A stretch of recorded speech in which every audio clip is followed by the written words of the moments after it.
दोस्तों, मैं राकेश कुमार मौर्य एडवोकेट। आइए जानते हैं दाखिल खारिज की प्रक्रिया।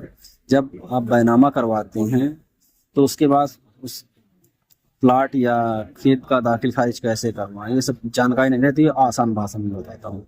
जब भी आप बैनामा करवाएंगे प्लाट का या खेत का, तो उसमें जो भी गाटा नंबर लिखवाना और क्षेत्रफल सावधानी पूर्वक दर्ज कराएं और मौजा भी सावधानी पूर्वक दर्ज कराएं।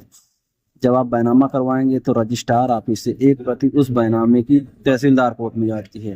फिर तहसीलदार उस उस फाइल को अपने यहाँ ये रोकता है या अपने सहायक कोर्टों में नायब तहसीलदार, अपर तहसीलदार के कोर्टों में भेज देता है।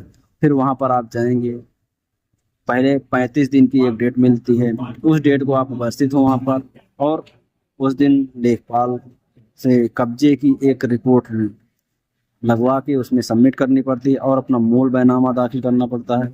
और सहमति, जिससे आपने बैनामा लिया है इसकी सहमति का प्रमाण पत्र और एक 12.5 एकड़ का शपथ पत्र ये दाखिल करके, और करंट खतौनी ये दाखिल करके आप देते हैं। अगर कोई विवाद नहीं है तो उसी दिन उसमें आदेश पारित हो जाएगा। यदि अगर कोई विवाद है तो आपत्ति वगैरह का निस्तारण करते हुए फिर दाखिल खारिज हो जाता है। धन्यवाद। दोस्तों, मैं राकेश कुमार मौर्य एडवोकेट। आइए जानते हैं दाखिल खारिज की प्रक्रिया। जब आप बैनामा करवाते हैं तो उसके बाद उस प्लाट या खेत का दाखिल खारिज कैसे करवाएं, ये सब जानकारी नहीं रहती है। आसान भाषा में बताता हूँ। जब भी आप बैनामा करवाएंगे प्लाट का या खेत का, तो उसमें जो भी गाटा नंबर लिखवाना और क्षेत्रफल सावधानी पूर्वक दर्ज कराएं और मौजा भी सावधानी पूर्वक दर्ज कराएं। जब आप बैनामा करवाएंगे तो रजिस्ट्रार ऑफिस से एक प्रति उस बैनामे की तहसीलदार कोर्ट में जाती है। फिर तहसीलदार उस फाइल को अपने यहाँ ये रोकता है या अपने सहायक कोर्टों में नायब तहसीलदार, अपर तहसीलदार के कोर्टों में भेज देता है। फिर वहाँ पर आप जाएंगे।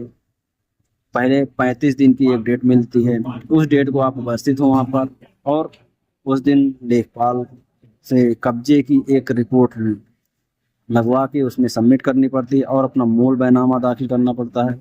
और सहमति, जिससे आपने बैनामा लिया है इसकी सहमति का प्रमाण पत्र और एक 12.5 एकड़ का शपथ पत्र ये दाखिल करके, और करंट खतौनी ये दाखिल करके आप देते हैं। अगर कोई विवाद नहीं है तो उसी दिन उसमें आदेश पारित हो जाएगा। यदि अगर कोई विवाद है तो आपत्ति वगैरह का निस्तारण करते हुए फिर दाखिल खारिज हो जाता है।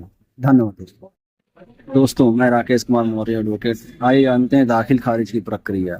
जब आप बैनामा करवाते हैं तो उसके बाद उस प्लाट या खेत का दाखिल खारिज कैसे करवाएं, ये सब जानकारी नहीं रहती है। आसान भाषा में बताता हूँ। जब भी आप बैनामा करवाएंगे प्लाट का या खेत का, तो उसमें जो भी गाटा नंबर लिखवाना और क्षेत्रफल सावधानी पूर्वक दर्ज कराएं और मौजा भी सावधानी पूर्वक दर्ज कराएं। जब आप बैनामा करवाएंगे तो रजिस्ट्रार ऑफिस से एक प्रति उस बैनामे की तहसीलदार कोर्ट में जाती है। फिर तहसीलदार उस उस फाइल को अपने यहाँ ये रोकता है या अपने सहायक कोर्टों में नायब तहसीलदार, अपर तहसीलदार के कोर्टों में भेज देता है। फिर वहाँ पर आप जाएंगे। पहले 35 दिन की एक डेट मिलती है।